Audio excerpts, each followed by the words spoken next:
जम्मू कश्मीर में आखिर कब तक होगी टारगेट किलिंग? कब तक कश्मीर में चुन चुनकर मारे जाते रहेंगे हिंदू परिवार? अब तो आधार कार्ड कर देखकर मारी जा रही है गोलियां। द कश्मीर फाइल्स की सच्चाई आ रही है सामने। क्या घाटी में हिंदू होना गुनाह है?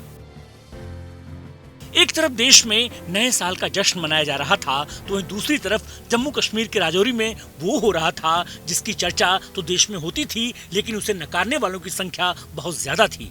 एक बार फिर से देश ने 1990 का वो दौर देखा जिसकी चर्चा से ही देश के सेकुलर नेता और बुद्धिजीवी दूर भागते हैं, जिसका नजारा अभी कुछ महीनों पहले ही रिलीज हुई फिल्म द कश्मीर फाइल्स के समय दिखाई दिया था। न्यू ईयर सेलिब्रेशन के बीच 1 जनवरी की शाम नकाबपोश 3 आतंकियों ने एलओसी से सटे राजौरी के डांगरी गांव में कोहराम मचा दिया। प्लानिंग के साथ रची साजिश में आतंकी अपने मकसद में कामयाब रहे। आज पॉलिटिकल जंक्शन पर हम आपको उस खौफनाक घटना से रूबरू कराने जा रहे हैं जो साल के पहले दिन उन हिंदू परिवारों के साथ हुई थी। बस थोड़ी हिंदी में की थी, फिर हमारे को उन्होंने बोला इनके आधार कार्ड चाहिए, ससुराल वाले को तो घर वाले के आधार कार्ड चाहिए, तो आप अंदर हो जाओ।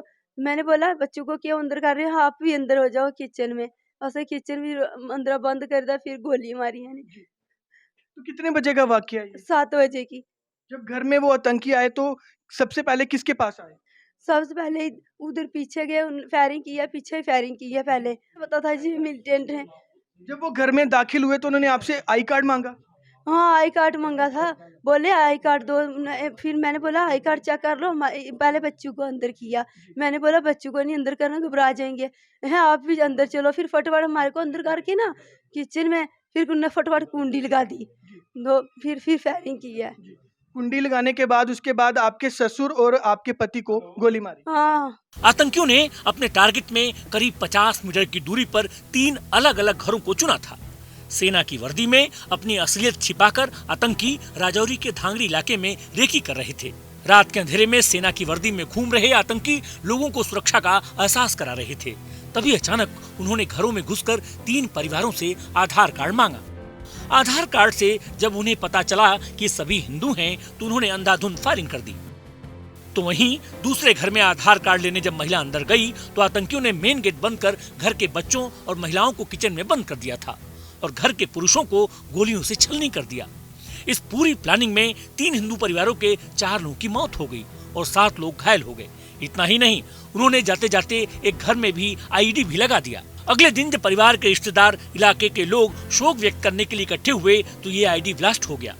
ब्लास्ट में 2 बच्चियों की मौत हो गई, जबकि 6 लोग जख्मी हुए। सर्च ऑपरेशन में पुलिस को दूसरे घर के पास एक और आईडी बरामद हुआ। इस आतंकी घटना से वहां के लोगों में भारी गुस्सा है। लोगों ने हमले के विरोध में राजौरी शहर में सोमवार को पूर्ण बंद रखने की अपील की थी। इसी को लेकर सोमवार को डांगरी में प्रदर्शन हो रहा था, तभी ये आईडी ब्लास्ट हो गया। यहाँ के बुजुर्ग थे प्रीतम चंद जी, वो अंदर अपना आईडी प्रूफ लेने गए हैं। इतने में इन्होंने क्या किया, उनके बहू और जो पोते पोते थे उनको जबरन इस रूम में बंद किया। जबरन रूम में बंद करके फिर अंदर जाके उनके ऊपर फायरिंग की, उनको मारा। इतनी देर में उनका बेटा बाहर घास चराने, गाय भैंस को घास देने गया हुआ था। वो जब वहां से आके देखते हैं तो जैसे ही उसने देखा और ये फायरिंग करके बाहर आते हैं, तो उस पे उन्होंने फायरिंग की। वो आप वो देख सकते हैं सामने वॉल पे।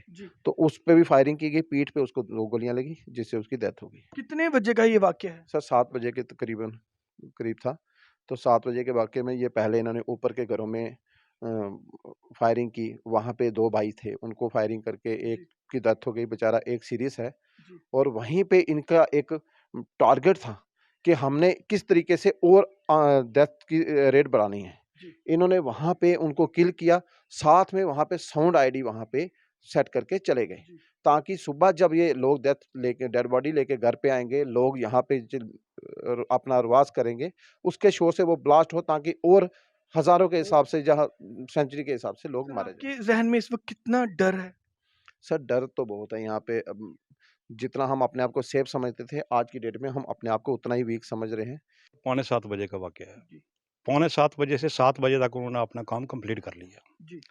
तो उसके बाद में हमने पुलिस को इधर फ़ोन किया, भाई उधर बताओ, पे सरपंच को बताया। तो उसके बाद में 6:45 बजे से 7 बजे तक ये चलता रहा हमारा कार्रवाई। तो उसके बाद में वो 8:30 बजे क्या न कोई जानकारी है आपको कि कितने लोग थे? नहीं, ये नहीं पता चल सका, अंधेरा था, जी। अंधेरे का कोई पता नहीं चल सका। गोलियां कितनी चलाई गई उनके द्वारा, कुछ आवाज आई आपको? गोलियां तो जो पहला मकान था जैसा जहाँ पहला उन्होंने हमला किया वहाँ पर कोई 6 राउंड फायर किए उन्होंने। जी। उसके बाद में जब दूसरे घर आए तब वहाँ पर कोई 5-6 गोलियां उधर लगी हैं। तीसरे घर में जब आए तब वहाँ पर उन्होंने कोई 10-12 गोलियां लगाई हैं, जी। 10-12 फायर। उस वक्त अंदर अंदर भाग गया। उस वक्त आपके जहन में कितना डर था? उस वक्त बहुत ज़्यादा डर था, हमने सोचा भाई आ गए हमारे घर भी। हम दरवाजे बंद करके तो हम भी छुप गए अंदर। बात ऐसे हुई कि जैसे वो प्रीतम लाल है, तो उसको पहले नाम पूछा, फिर उसने नाम बताया ऐसे ही, भाई मेरा नाम प्रीतम लाल है। फिर उसको बोला कि आप प्रीतम लाल नहीं, आप में शक है, आप डंटी कार्ड दिखाओ अपना। तो उसकी बहू जो थी वो गई डंटी कार्ड लाने के लिए, तो इतनी देर में उसको फायर करके मार दिया। जब से मोदी सरकार ने कश्मीर को लेकर ऑपरेशन ऑल आउट चलाया है, तभी से विपक्ष के सेकुलर नेताओं और बुद्धिजीवियों में खलबली मची हुई थी। लगातार वो कश्मीरी मुस्लिमों के उत्पीड़न का आरोप लगा रहे थे, तो वहीं कश्मीरी पंडितों के पुनर्स्थापन योजना का भी मजाक उड़ा रहे थे। समय समय पर कश्मीरी पंडितों के ऊपर हमले की खबरें तो आती रहीं, लेकिन इस बार कश्मीर में जो कुछ हुआ उससे कई सवाल खड़े हो रहे हैं। कब तक जम्मू कश्मीर में हिंदू परिवार मुस्लिम आतंकवादियों के हाथों मरते रहेंगे? कश्मीरी हिंदुओं की सुरक्षा के लिए आखिरी ऑपरेशन कब होगा? ऐसे कई सवाल घाटी के लोगों में गुस्से का रूप ले रहे हैं। जम्मू कश्मीर में कश्मीर पंडितों के साथ हो रहे इस अत्याचार पर आपकी क्या राय है? कृपया कमेंट बॉक्स में जरूर बताएं। ऐसे ही वीडियोस को देखने के लिए हमारे चैनल पॉलिटिकल जंक्शन को सब्सक्राइब करें।